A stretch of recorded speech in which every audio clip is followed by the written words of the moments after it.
Jail के baric में जाके उनको प्रणाम किया। और बैरिक में हमने देखा हथकड़ियां, बेड़ियां,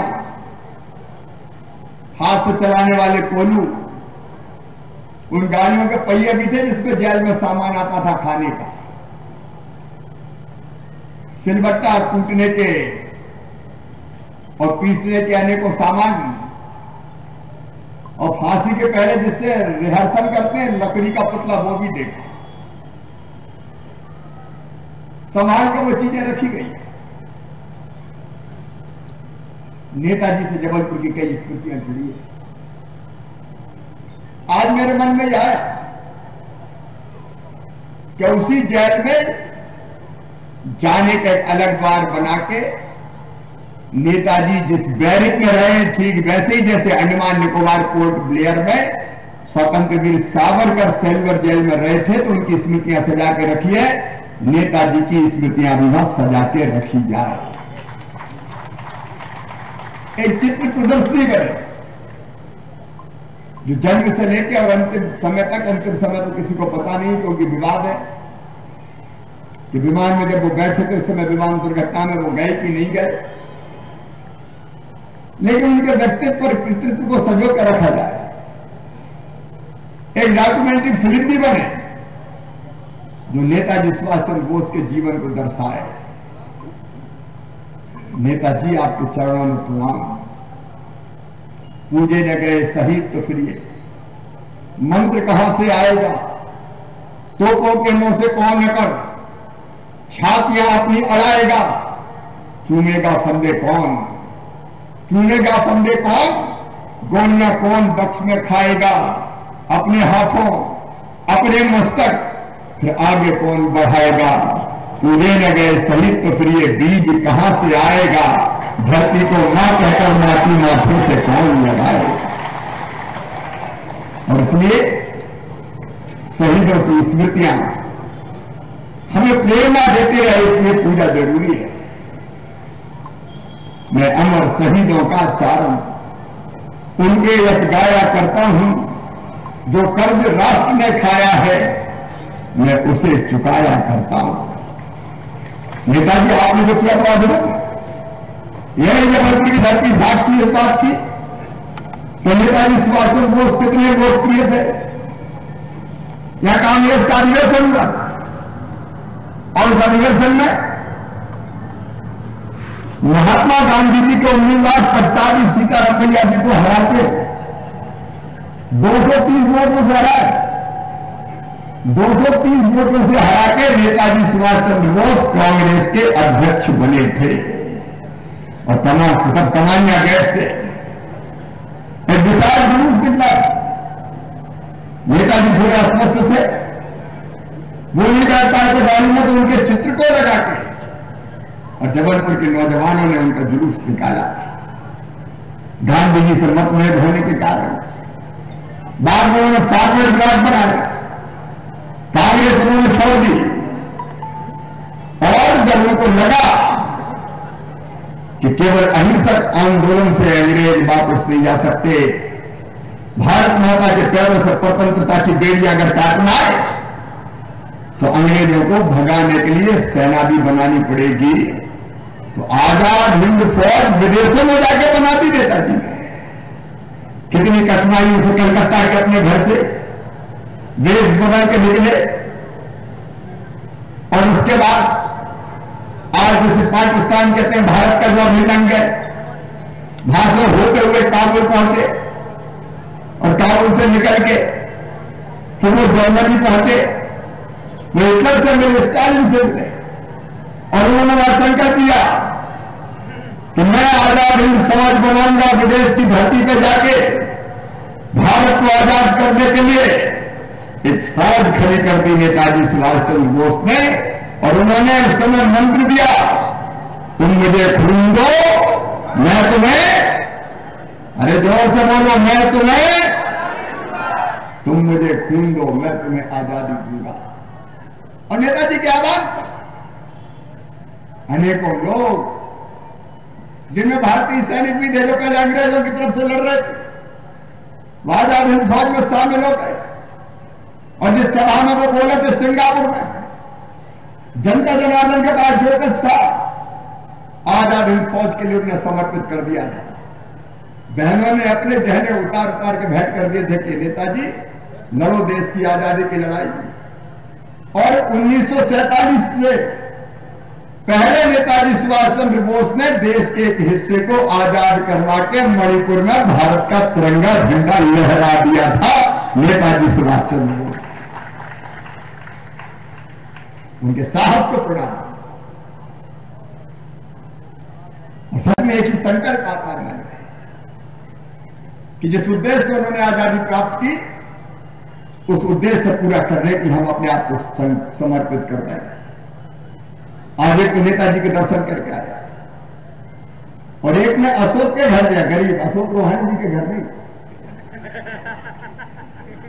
अशोक ट्रक ड्राइवर, गरीब परिवार से आता है। मैंने उनके घर जाकर चाय पी, नाश्ता किया। और वो केवल कर्मकांड नहीं है मेरे बहनों और भाई, हमारा संकल्प है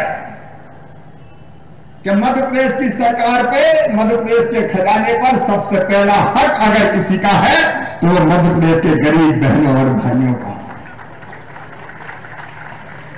सरकार सबकी है, प्रगति भी करेंगे, विकास भी करेंगे। आज जबलपुर इसलिए आया हूं और इस धरती से संदेश देने आया हूं कि जबलपुर के विकास में कसम नहीं रहने दूंगा। जबलपुर हो, महाकौशल हो, आज मैं कहा से ऐसे नहीं जाऊंगा। आज जबलपुर के विकास का प्रेजेंटेशन देखेंगे और उसके बाद 3 साल विकास की योजना जबलपुर की बना के जबलपुर की धरती से जाऊंगा। ये संस्कारधारी है, ये प्रदेश का अद्भुत केंद्र है। और एक तरफ विकास, लेकिन मैं अशोक की बात कर रहा था, दूसरी तरफ प्राणों से प्यारी जनता का कल्याण। मुझे कहते हुए कोई गुरेज नहीं है। इस जनता का कल्याण, रोटी कपड़ा मकान, पढ़ाई लिखाई दवाई और रोजगार का इंतजाम, ये हमारी प्राथमिकता है मेरे बहनों और भाइयों, हमारी प्राथमिकता है। आज इस मोहल्ले में हम गए, गांव कौन सा था? महगवा। और महगवा में जब हम गए तो वहां पता चला रह तो रहे लेकिन प्लाट उनके नाम ही नहीं है, पता नहीं कब हटाते हैं। गरीब की गर्दन पर तलवार लटकती रहती है, हटा दो, निकाल दो। मैं आज हटा के आया हूं, चाहे महगवाओ और चाहे और कोई स्थान ना, गरीब के पास रहने की और कोई जगह नहीं है, उसको पट्टा देकर मालिक बनाने का काम किया जाएगा। अरे होना चाहिए कि नहीं होना चाहिए? बोलो ना, फिर होना चाहिए कि नहीं? गरीब के लिए भी ये दुनिया है भाई। देखो भाई, एक तरफ अपन आजकल अलग मूड में है, जितने बदमाश हैं, गुंडे, माफिया, जमीनों पर कब्जा करने वाले, गरीबों का राशन खाने वाले, मिलावट करने वाले, मसल पावर का इस्तेमाल करके लोगों को डराने वाले, धमकाने वाले, बेटियों के साथ छेड़छाड़ करने वाले, चिटफंड कंपनियों के नाम पर जनता का पैसा खाने वाले, इनको किसी भी कीमत पर नहीं छोड़ा जाएगा, किसी भी कीमत पर नहीं छोड़ा जाएगा। और हमें कहने में कोई संकोच नहीं है। ये जितने गुंडे, बदमाश, दादा, हमने अक्सर उसे साफ कर दिया है, तबाह कर दो इनको मिटाना पड़ेगा। और मुझे खुशी है, अकेले जबलपुर की धरती पे 116 करोड़ रुपए की जमीनें इन गुंडों, दादों से, बदमाशों से मुक्त कराई है। 116 करोड़ रुपए की। मैं जनता से पूछना चाहता हूं, जनता की सरकार है, बताओ गुंडों के खिलाफ कार्रवाई होना चाहिए कि नहीं? एक स्वर से बोलना होना चाहिए कि नहीं? अरे मसल पावर का उपयोग करके दबा ली जमीन, कि जमीन तुम्हारी है, केवल तुम्हारा हक रह गया, गरीब को रहने का एक प्लाट नहीं है और तुम एक लोग जमीन पर कब्जा कर रहे हो। मध्य प्रदेश की धरती पर किसी माफिया को नहीं छोड़ेगा शिवराज सिंह चौहान, ये संकल्प है मेरा। ये जिंदगी तबाह करने वाले, लोगों को बर्बाद करने वाले, मिलावट कर करके चीजें बेच रहे हैं। इंदौर में सड़े आलू में एसिड डाल के चिप्स बन रहे। मैंने पूछा क्या कार्रवाई की? बोले एफआईआर हो गई। एफआईआर भी फैक्ट्री तोड़ डाले। ये तो एफआईआर अच्छी है कि नहीं बताओ? अरे 100 से बताओ अच्छी है कि नहीं? ये मिलावट करके मारेंगे, जहर देंगे लोग। कोई दूध में मिलावट करते, कोई मिर्ची में करते, कोई गरम मसाले में करते। ये मिलावट वाले भी नहीं छोड़े जाएंगे। कोई चिटफंड कंपनी आ गई, चिटफंड 1 के 2 कर देंगे, 100 के 50 के 100 कर देंगे। जनता भी चक्कर में आ गई। मेरा आप हाथ जोड़कर निवेदन है, ऐसी कंपनियों के चक्कर में मत फंसना। अभी तक ये होता था कि एफआईआर कर ली, एफआईआर तो उनका क्या जा रहा है, बाप हुक्म किया और भर गए। मैंने एफआईआर पकड़ के लाओ, जहां भी हो उठा लो उनको और उनकी संपत्तियां जब्त करके नीलाम करके जनता को पैसा दिए जाएंगे। 800 करोड़ रुपया दिलवा चुकाऊंगा।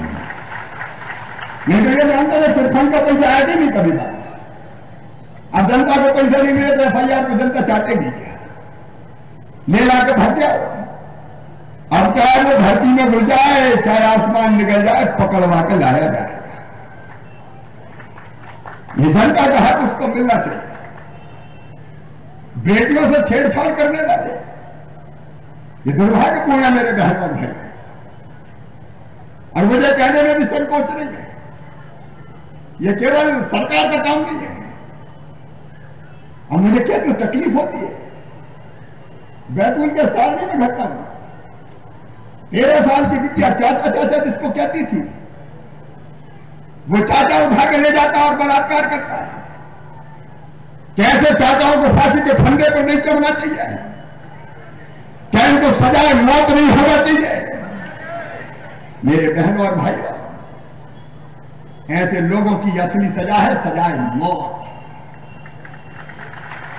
और इसलिए मध्य प्रदेश की धरती पर हमने कानून बनाया, बेटियों के साथ दरिंदगी करने वाले को फांसी के फंदे पर लटका दिया जाए। 37 लोगों को फांसी की सजा हुई है। हम लगातार फॉलो अप कर रहे हैं, क्योंकि न्याय देर से होता है। पहले डिस्ट्रिक्ट कोर्ट, उसके बाद फिर हाई कोर्ट, फिर सुप्रीम कोर्ट, लगातार पीछे पड़े। 2 मामले दया याचिका तक पहुंच गया, जल्दी उनको फांसी लगेगी। और मुझे भी चैन तब मिलेगा जब वो फांसी के फंदे पर लटक जाए। लेकिन समाज को भी बदलने की जरूरत है। कई बार लगता कैसे कैसे नर पिशाच पैदा हो गए। आत्मा फट जाती जब देखते कि दरिंदे मासूम बेटियों से दरिंदगी करते हैं, लेकिन ये छोड़े नहीं जाएंगे। और कुछ ऐसे दरिंदे जो नाम छुपा के, पहचान छुपा के, बेटियों को बहका के, फुसला के, लोभ दे के, लालच दे के उनको बहकाते हैं, ले जाते हैं। 3000 से ज्यादा बेटियां बरामद की हमने, 3000 से ज्यादा बेटियां।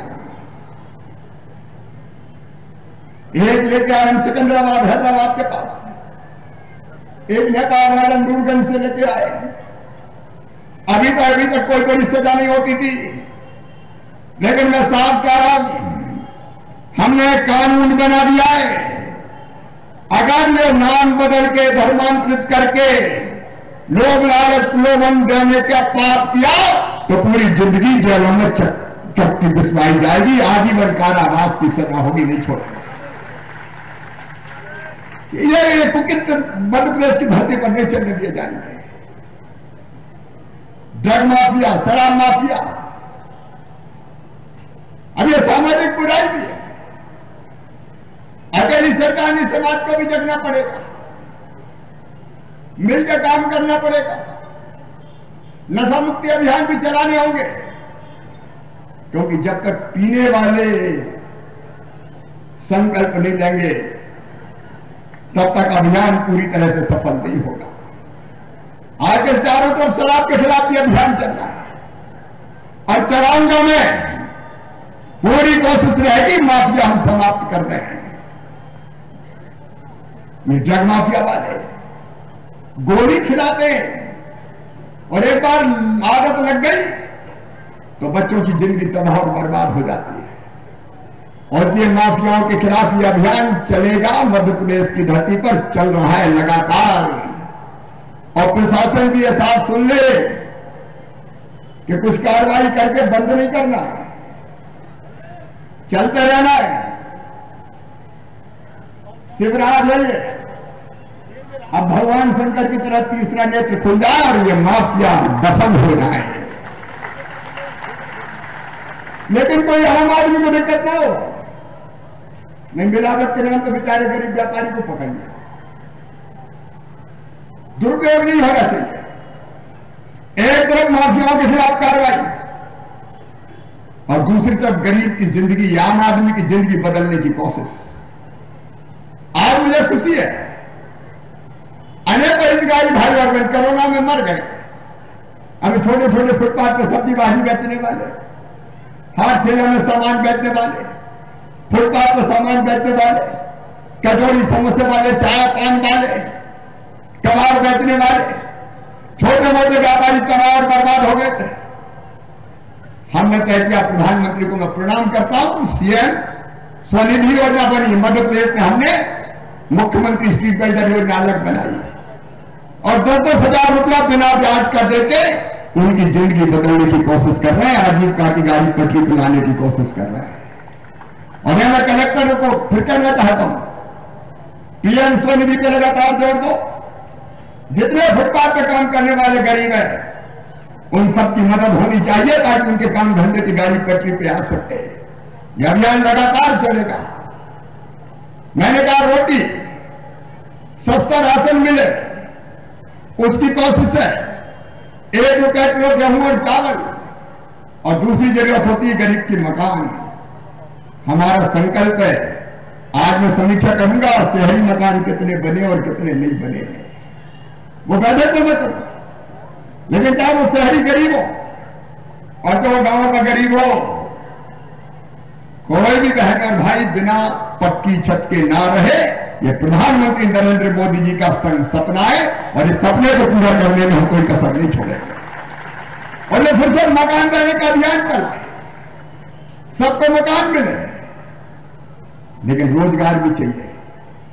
संबल योजना बंद हो गई, ठंडे रास्ते में पकड़ दी गई, और वो संबल योजना फिर से चालू की है। संबल योजना गरीबों की ताकत है, गरीबों का संबल है, और उसमें तय किया है।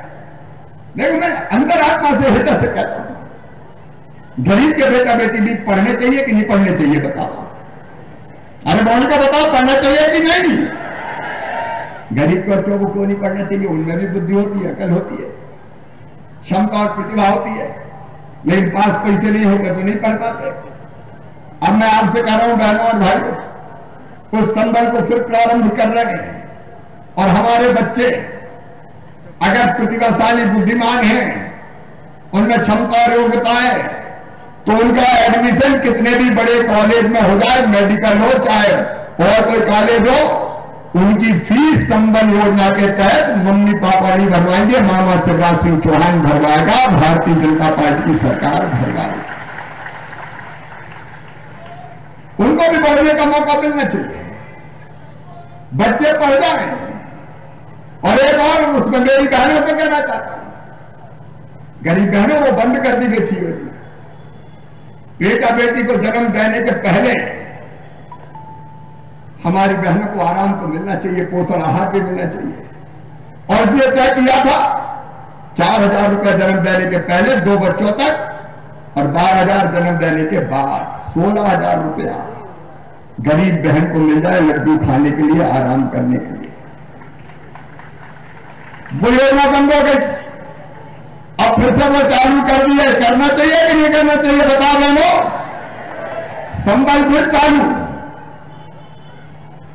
अगर एक्सीडेंट में जान चली जाए तो 4 लाख रुपया, सामान्य मौत को 2 लाख रुपया, और अंतिम संस्कार के लिए 5,000 रुपया का इंतजाम फिर से संबल योजना में कर दिया जाए, ताकि गरीब की विदाई तो ठीक से हो सके। और इलाज के मामले में अभियान चल रहा है। यहां आयुष्मान भारत के कितने कार्ड बने हैं कलेक्टर बताए? आयुष्मान भारत के कार्ड बन गए सबके?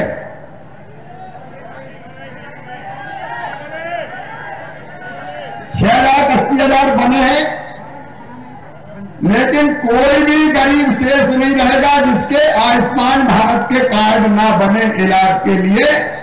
अभी कई कह रहे हैं हमारे नहीं बने। अब बीच में तो योजना ठप हो गई थी, अभी तो मैंने चालू किया, डंडा उठाया कि बनाओ सबके, और अब सबके बनेंगे। मैं हर महीने क्लास ले रहा हूं, आज पूरा हिसाब किताब लेता हूं। तो जबलपुर के आयुष्मान भारत के कार्ड गरीबों के बन जाने चाहिए, और राशन में भी मांग देना कोई रह गया हो, और कोई यहां को सबके 37 लाख गरीबों के नाम जोड़े, और कोई रह जाओ 40 तो आप कैसे जनप्रतिनिधि जुड़वा लेना भैया। अपने पास गरीबों के लिए देने को राशन कमी थोड़ी है, लेकिन ये भी तय कर लेना गरीबों को ही मिले। नहीं वो इंदौर में पकड़ा है राशन माफिया, और उसके मकान सब तोड़ के बराबर कर दिया। संपत्ति नीलाम करूंगा और संपत्ति बिकवा के गरीबों को राशन दिलवाऊंगा, और उसी की संपत्ति। यहां भी कैश हो रहा है और ये कोई खा रहा हो और अपन को पता ही नहीं हो। ये प्रभुक्रम सुशासन क्या है? अरे सीधे ढंग से लोगों को मिल जाए, नहीं तो सुशासन है। और ये कोई जबलपुर की धरती पर बिना राशन के ना रहे। गरीब, मैं किसी संपन्न व्यक्ति की बात नहीं कर रहा। अब ये अगर मिल जाए तो गरीब की जिंदगी बदले। इसलिए संबल योजना, इसलिए बाकी योजनाएं। मेरे बहनों और भाइयों, गरीब और किसान और जिंदगी बदलना है। मध्यम वर्गीय व्यापारियों, चाहे उद्योग लगाने वालों, उनको भी सुविधा देना है। आपकी जिंदगी बदलने के लिए ये भारतीय जनता पार्टी की सरकार है, हम कोई कसर नहीं छोड़ेंगे। एक ने अनेकों कल्याणकारी योजनाओं की हमने रचना की है, उनको जमीन को उतारने का काम कर रहे हैं। तो आपकी जिंदगी बदलने का अभियान लेके इस बार पूरी ताकत से हम काम कर रहे हैं। आज जबलपुर में आया हूं तो यहां ये कहने आया हूं कि आम आदमी जैसा हमने तय किया जबलपुर एक जिला एक उत्पाद, हमने मटर को तय किया है। मटर हमारे जबलपुर जिले का उत्पाद है। मटर की प्रोसेसिंग, मटर की हम ढंग से कैसे वैल्यू एडिशन करके बैठे, उस दिशा में हम काम करेंगे।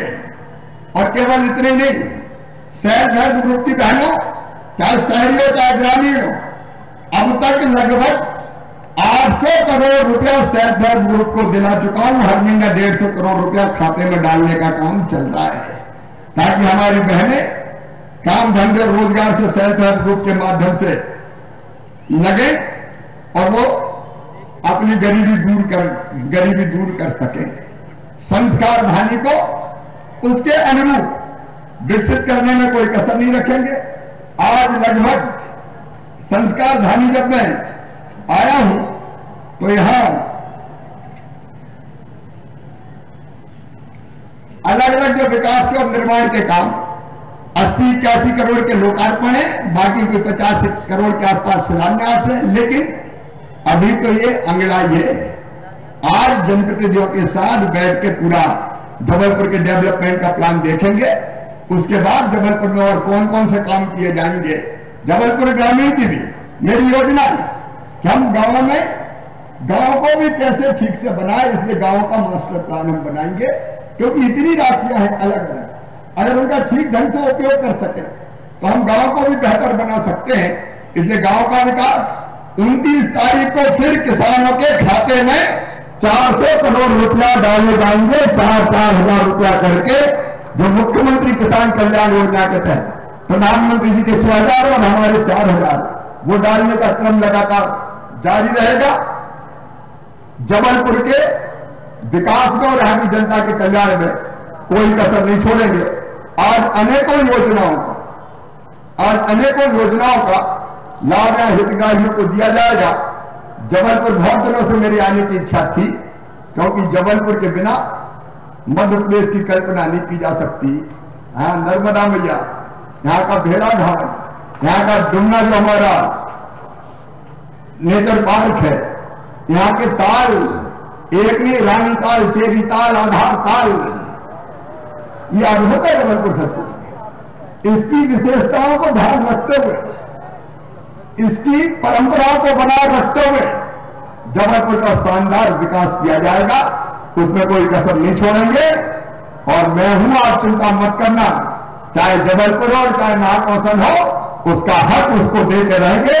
आप सबको दोनों हाथ जोड़कर प्रणाम करते हुए, और एक बात में, क्योंकि मैं तो खुलकर कह रहा हूं कि हम जो माफियाओं के खिलाफ अभियान चला रहे हैं, उन अभियान में चाहे वो किसी भी तरह के माफिया हो, जनता का समर्थन और सहयोग चाहिए। बोलो मिलेगा सबका समर्थन, सबका मिलेगा। और दोनों हाथ ऊपर उठा के, दोनों मुट्ठी बांध के बोलिए भारत माता की। जनता की ताकत सबसे बड़ी ताकत है, और इससे बड़ी ताकत कोई नहीं हो सकती। और इस ताकत के सहारे इन माफियाओं को मिटाते हुए, गरीब किसान आम इंसान को साहस देते हुए ये सरकार आगे बढ़ेगी। बहुत बहुत धन्यवाद, प्रणाम, नमस्कार। मध्य प्रदेश के सम्मानीय मुख्य अतिथि महोदय, मध्य प्रदेश शासन के मुख्यमंत्री महोदय का ओजस्वी शैली में जो हमने उद्बोधन सुना, क्या जो किसी एक अंजुमन में जले, एक ऐसी क्षमा जलाओ जो सबके काम आए। वो क्षमा जलाई है प्रदेश के माननीय मुख्य अतिथि और मुख्यमंत्री महोदय ने। और लीजिए, योजना के अंतर्गत लाभान्वित हितग्राही नगर निगम जबलपुर, हम पहली योजना का यहां से वितरण करने जा रहे हैं। Street vendor Kashibai Ben, Shankarlal Ben, Kashibai Ben. बहुत कम ऐसे पल होते हैं जब सहायता देने वाला और लेने वाला दोनों विभोर होते हैं। अनुज रत्न प्रभा, अरुण कुमार लांबा,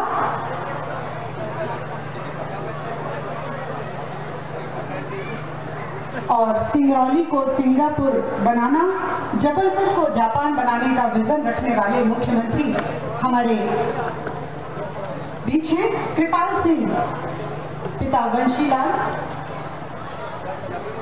और लीजिए, इसके बाद स्वास्थ्य की दिशा में आयुष्मान योजना के अंतर्गत शकीला बानो असलम दीवान, शकीला बानो असलम दीवान, इन्हें माननीय मुख्यमंत्री महोदय आयुष्मान योजना से लाभान्वित करने जा रहे हैं। इसके बाद विकास गोटिया, राजनारायण गोटिया, आप भी आयुष्मान योजना से लाभान्वित होने जा रहे हैं। इसके पश्चात पिंकी कोरी, मनोहर कोरी, जिन्हें आयुष्मान योजना के तहत स्वास्थ्य लाभ प्रदान किया जा रहा है। भवन सन्निर्माण, और इसके बाद भवन सन्निर्माण, जिसमें प्रथम लाभार्थी है राजेश केवट, मूलचंद केवट, विशंभर मार्को। और ये मंच पर राजेश केवट लाभ का, और अगला मूलचंद विशंभर मार्को। इसके बाद तैयार रहे योगेंद्र कुमार, जिन्हें भवन सन्निर्माण योजना के तहत आज लाभान्वित किया जा रहा है। और इसके बाद उमा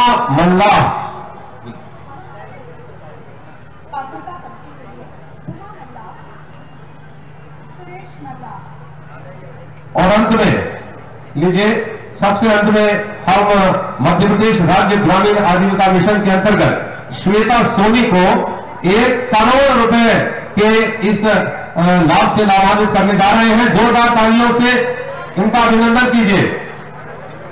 श्वेता सोनी माननीय मुख्यमंत्री महोदय के करकमलों से 1 करोड़ का ये लाभ प्राप्त करते हुए नारी शक्ति को इस मंच से नमन और 1 करोड़ रुपए के चेक का